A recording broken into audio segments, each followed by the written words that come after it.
And good morning, campers. Here I am, Cameron Durgay, with your Galactic Daily News Morning Edition for 22 May 2019. Yes, you're a dog. You can go away now. So, as the more perspicacious of you may be able to tell, I am a little exhausted this morning. Let me tell you about my day yesterday, and that will lead into why I'm exhausted and what my current dilemma is. And hopefully you guys can help me out with that. So, after I posted the morning edition for yesterday, I proceeded to get ready to go to my, what is that thing? Dialysis. Do my dialysis treatment. Now, that really just means I'm throwing on a pair of jeans, a button-down shirt, because they prefer the button-down shirts to get to the thingamabob. It's easier for them. And my sneakers. Yes, sneakers. I wear sneakers now because my feet are generally too swollen to get into my boots. I bought a pair of lace-up boots, but even those are too tight for my feet these days. So we got that going for us, which is nice. So by the time I did all that, I was ready to go back to bed, which tells me that my red blood cell count is again down in the tubes. So what do we do about that? Well, there's not much we can do about that. That's for the medical professionals to deal with. They've been dealing with it by giving me a drug called Mircera, which is supposed to promote the red blood cell growth in much the way the kidneys are supposed to. The kidneys are supposed to do that, but since they're deader than Kelsey's nuts, they're not doing so good. Anyway, so I got ready, had myself a bowl of cereal, waited for the bus, waited for the bus, waited for the bus, called the bus. Oh, they'll be there in about 10 minutes. All right. So gather all my stuff and go outside and wait. Beautiful day outside. While I'm waiting for the bus, which took more than 10 minutes, by the way, I get a call. Now, normally I don't answer calls from numbers I don't know, but this time I said, hey, what the fuck? Sorry about my language. And I answered the call. And it was a trainer from Cytel named Shannon telling me, hey, you're on my list today. What do you mean I'm on your list today? Well, you're on my list for trainees today. Oh, I didn't even know that I was still employed by Cytel. Sure, you're not on LOA or anything like that, so yeah, you're on the list. Okay, so what do I do? So he emailed me all the particulars, and so what it turned out is that at 3 o'clock in the afternoon, I had to dial into the training session. And then they were using an Adobe classroom, so I had to log into that as well. All right, that's fine. I don't see any problem with that. Let's see where this gets us. So I go to dialysis. They hook me up. And immediately, even though I'd had a good 8 hours of sleep beforehand, I passed out in the chair. Poof. Just out. And from 11 o'clock until 2 o'clock, I was unconscious, which is fun. I don't mind sleeping in the chair.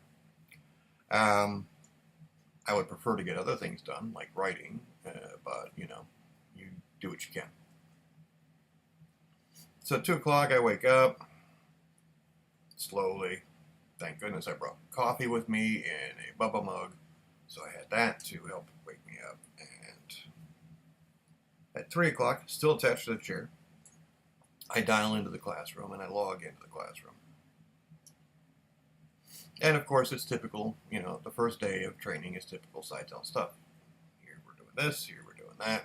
This is how Cytel does this, that, and the other thing. It's all stuff I know. Hell, it's all stuff I trained when I worked on the Sears campaign with them. And then I get unhooked from the chair. I managed to stay on the phone the whole time home. Of course, I can't stay on and logged into the classroom because that's done through the Wi-Fi. But I get back here, I plug in, and continue to sit there in the classroom. Of course, the class is from 3 to 11:30. Half-hour lunch, 2 15-minute breaks, typical. Stuff I've done all my career. Except I kept finding myself hanging by a thread.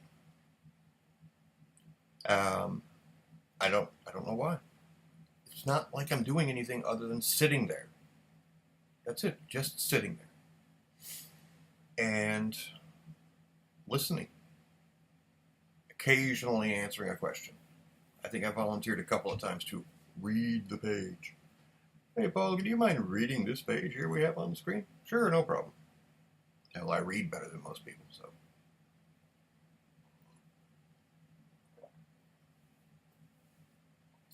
By 10 o'clock, I was practically asleep already. Not asleep, unconscious. Nobody's there, dog. By 11 o'clock, like I said, barely hanging on. Hell, I was barely hanging on since 8 o'clock. But by 11 o'clock, it was all I could do to keep my eyes open. By 11:30, I made it through all the way. Yay, me.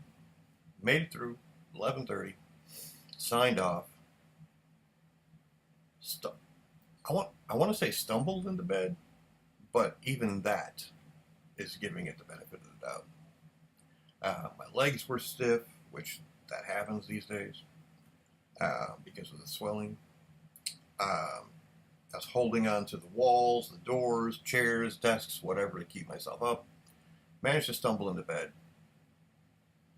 And then realized that, hey, my intestines are working again, which they hadn't been since the colonoscopy. So I had to deal with that. And unfortunately, the product of those intestines seems to be the same as it was before the colonoscopy and whatnot. So I'm not sure that my hospital stay did me any good. We'll see about that. But I finally fell asleep around 1 o'clock, woke up around 9,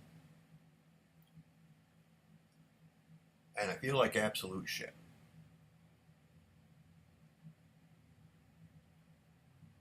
Let that sink in for a moment. After 8 hours of sleep, I feel like absolute shit.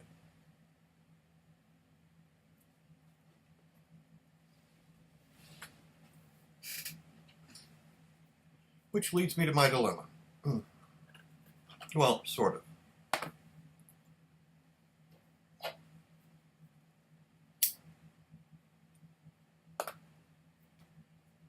On Monday, my good friend who took me grocery shopping gave me a pep talk. Because he seems to see me sliding into maybe depression. And considering how I feel today, yeah, I can kind of see that. But what he told me was this. He says, you are a problem solver. He says, that's the thing you did best at work. That's the thing you do best. You solve problems. So here's the problem. You need to get yourself on disability. Okay? So you need to go and work the problem on how to get yourself on disability. All right. Okay. All right. I can do that. And then coincidentally, another friend of mine, IMs me. It seems that she's on disability. She's on disability, and she got it through a lawyer. Now, it took her, even with a lawyer, it took her 3 years to get disability. And the good thing with the lawyer is that they don't get paid until you get paid. And then they get paid out of the big lump sum that you get from disability for back pay. All of which makes sense. Here's the stumbling block. Actually, there are two. You can't get disability if you are earning more than $1,100 and some change a month. Which, if I continue to work, that's exactly what I'll be earning. Well, I'll be earning a little bit more than that. Also, it took her 3 years to get disability. 3 years without any income. Now, if I'm reading her situation right, which I could be wrong, but I think I'm reading it right, she was married and her husband was earning money. So it wasn't as though the family didn't have any income, just her. If I'm not making any money, the family isn't making any income. I am the family. Well, me and Fuzzball. And it's not as though he can go get a job at Subway. So how do I do this? And this is where I'm asking you, loyal viewer, for input. How do I do this? I just had a successful donation campaign to help me get money to live. I can't do that for 3 years. I can't just say, hey, people, give me money. Because otherwise, I starve to death. I don't have coffee and cigarettes. So how do I manage this trick? How do I manage to successfully fight for disability, which I would probably get,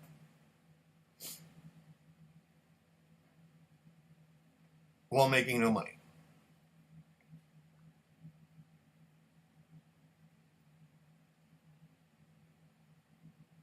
I don't know. I don't have any ideas at this point, so I'm asking you. A friend told me to solve the problem, so I'm working the problem. And right now, my working the problem means going to other sources for input. You guys are the other sources. I'm going to continue to try to work because that's what I do. I work. There are other possibilities for income, all of which legal, because I'm just not up to robbing banks these days. Could you see that? Give me all your money before I fall over.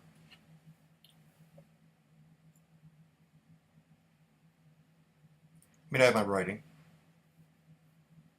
which currently earns me $0. I have a couple of books on Amazon. Hey, there you go. You guys should go and buy my books on Amazon. That'll give me a couple of pennies anyway. Not a lot, but a few. As I've mentioned before, I thought about trying to monetize this YouTube broadcast.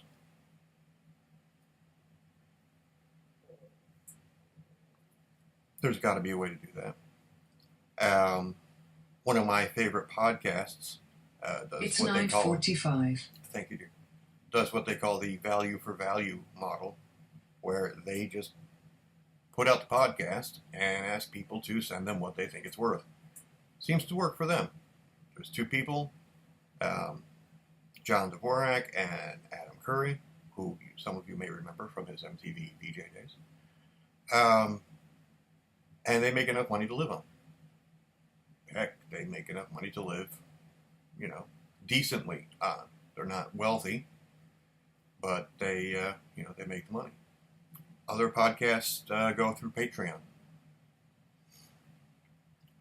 So, a couple of questions more for my loyal viewers.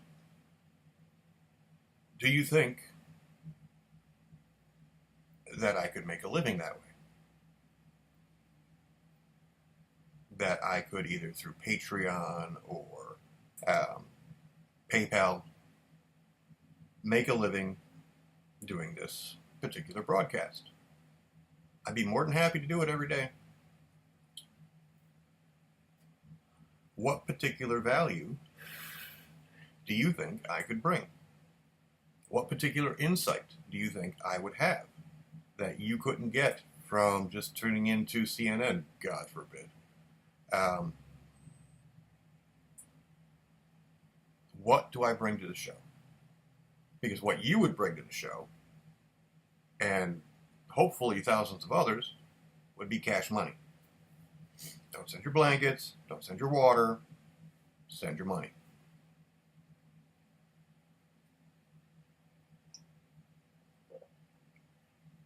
Anyway, that's it for this morning. A lot of things to chew on. So I'm going to sign off and get me some breakfast.